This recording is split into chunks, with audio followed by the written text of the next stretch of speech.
Hi everybody, I'm Pam Bador, and today I want to talk a little bit about the concept of dystopia, but also about why I think dystopia matters. Not just to understand our history and culture, but also to understand our present moment. I want to start by doing a small thought experiment. You can do this on your phone or on a piece of paper, or just in your mind. But here's a question for you to consider. What do you think the world will look like 100 years from now? Think about that for a moment and try to come up with 2 or 3 points. What will people's lives be like in 100 years? How will education work? What about the economy, the government, healthcare, shopping, everyday life? What will the environment be like? Feel free to pause the lecture right here if you want to jot down more ideas. We will be coming back to this. And of course, an underlying question of this exercise is, do you think we are heading towards a utopia or a dystopia in our real lives? So, just a reminder that utopia is not just a perfect place, right? It's a paradoxical place that's both perfect and non-existent. So, even if you think we're heading for a bright and rosy future, there's a possibility that you can't even imagine a world that would be perfect for everyone. So, does an optimist automatically think of a utopian future? Maybe. What about a pessimist? Would a pessimist automatically think of a dystopian future? Could an optimist imagine dystopia? Dystopia is the opposite of utopia, so a nightmarish place. Of course, if utopia is always at once a perfect place and no place, perhaps it's useful also to think of dystopia as paradoxical. If I say that, what do you think? If dystopia is a paradox, what are the terms of that paradox? A terrible place is also no place? Or something else? Keep that in the back of your mind as I give you a little background on some of the most influential dystopias of the 20th century. I like to think of a big 3 of dystopia. We won't be reading any of these novels because none are American. So let's start with Yevgeny Zamyatin's We, published in 1921. This novel is so much fun.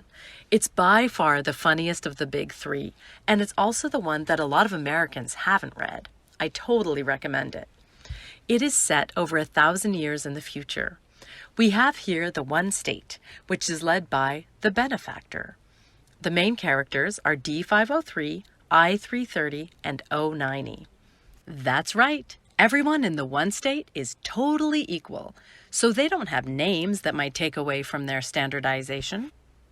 You guys, it's hard to keep characters straight when they're all just a letter followed by 3 numbers.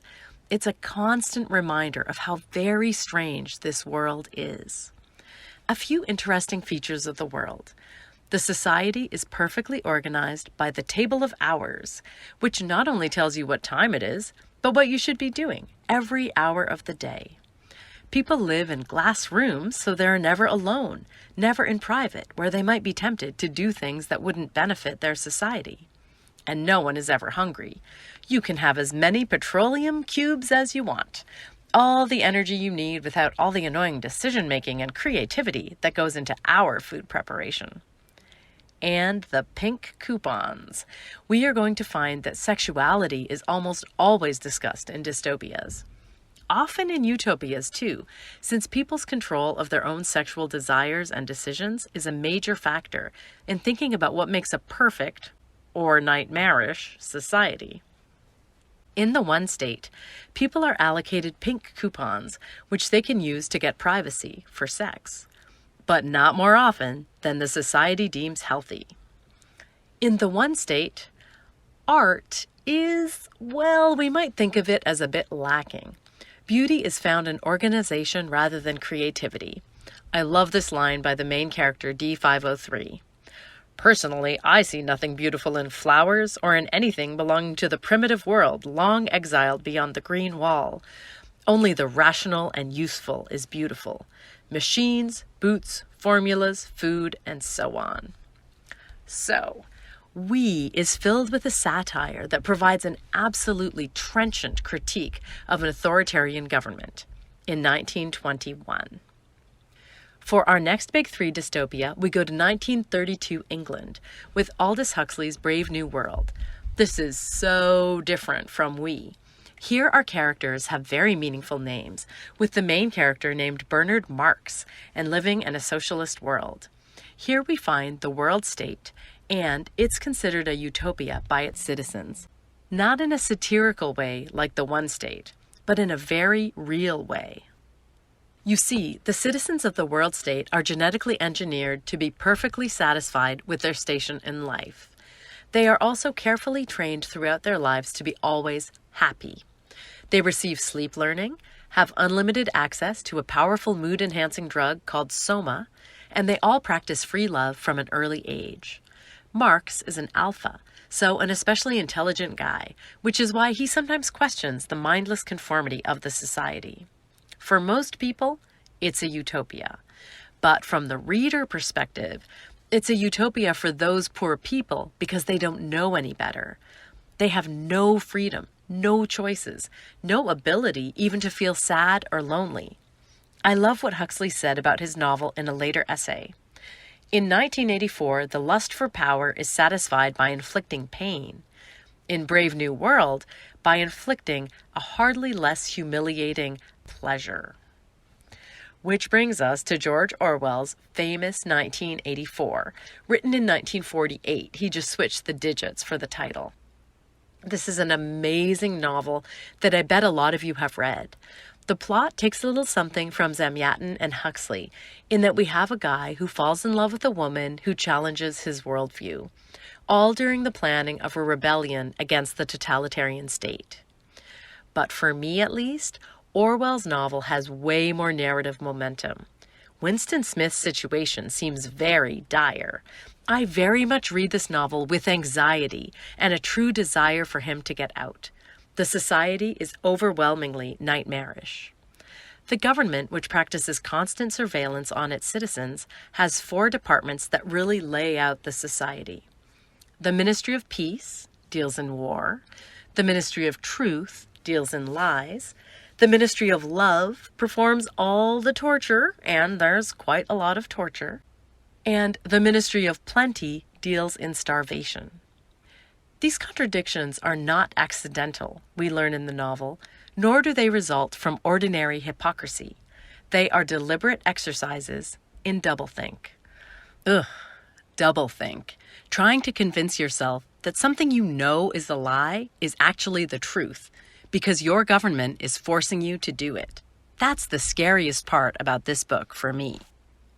So, let's jump from the 3 big European dystopias of the 1920s, 30s, and 40s to a far more contemporary figure, Margaret Atwood, the Canadian author who wrote The Handmaid's Tale, an awesome book that has been made into a suitably dark TV series. The Handmaid's Tale imagines a very dark future where fertility is seriously reduced and women are absolutely the property of the state and are organized according to their function. The handmaids, who are fertile, are property of their commander and wear red. The wives, usually infertile but upper class, wear blue, and so on.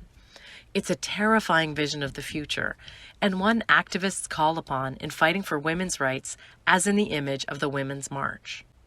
So, The Handmaid's Tale was published in 1985, was adapted into a very popular film in 1990, and was adapted again into an award-winning TV series in 2017. Atwood also made the very unusual move of publishing a sequel, The Testaments, in 2019, over 30 years after the original. This is a dystopia with incredible staying power. I have a feeling we'll one day be able to say the same of her much more recent dystopian/apocalyptic series, which opens with Oryx and Crake and goes on to The Year of the Flood and Mad Adam. I love that Atwood calls the second and third books siblings rather than sequels. These 3 books are all set in a post-apocalyptic world in which a human-created pandemic has wiped out most of the population. In fact, in the first novel, we get the impression that there's only one human survivor, Jimmy. But we learn in the other novels that no, humans are actually pretty resilient. And there's a way to read these novels as about the resilience not only of Earth's dominant species, but of the Earth itself. In the novel, the oryx, a cool antelope, and the crake, a very common bird, are both extinct. In the real world, the oryx is an incredible creature, an antelope that has been known to kill a lion with its powerful horns, and is an example of a species that has been saved by captive breeding programs and actually reintroduced into the wild. These are dark, dark books, but they also have an odd kind of hopefulness that I think is a crucial element of all dystopian literature. So back to our thought experiment. What will the world look like in the 22nd century? What did you say? Were you an optimist or a pessimist? Do you see the world's future as a utopia or a dystopia? Is there a little apocalypse thrown in? We'll share perspectives on our classroom discussion board. I want to leave you with a thought about Margaret Atwood. Given that she wrote such dark books as The Handmaid's Tale and a trilogy about the human-made destruction of most of the world's population, you would think she has a pretty dark view of the future, right? But no. Atwood is one of my favorite writers, and I love all her books. But honestly, one of my favorite things about her is that she was the very first writer to contribute to the Future Library Project. This is part of the Slow Space Public Art Project, and it's supported by the city of Oslo, Norway. It's a project where famous writers are invited to contribute novels that are stored under lock and key and that will be opened only in 2114. In 2014, Atwood contributed a novel called Scribbler Moon. And yeah, the fact that it will not be available to the public until 2114 makes people like me crazy. I've read every novel Atwood has written, and I'll be long dead in 2114, as will Atwood, so she'll never know if people liked it. But even though I find it personally infuriating that I'll never get to read Scribbler Moon, or even know a single thing about it, I admire Atwood so much for her optimism. She believes this project will be funded for 100 years. She believes that there will be people ready to open her book and those of 99 other authors. Atwood is one of the premier dystopian writers of our time, and she's an optimist. I truly believe that from the Future Art Project, but just from admiring her all these many years. Which brings me to a very specific question for you. Do you think it's possible that dystopia is fundamentally an optimistic genre? Is it possible that dystopian literature could prevent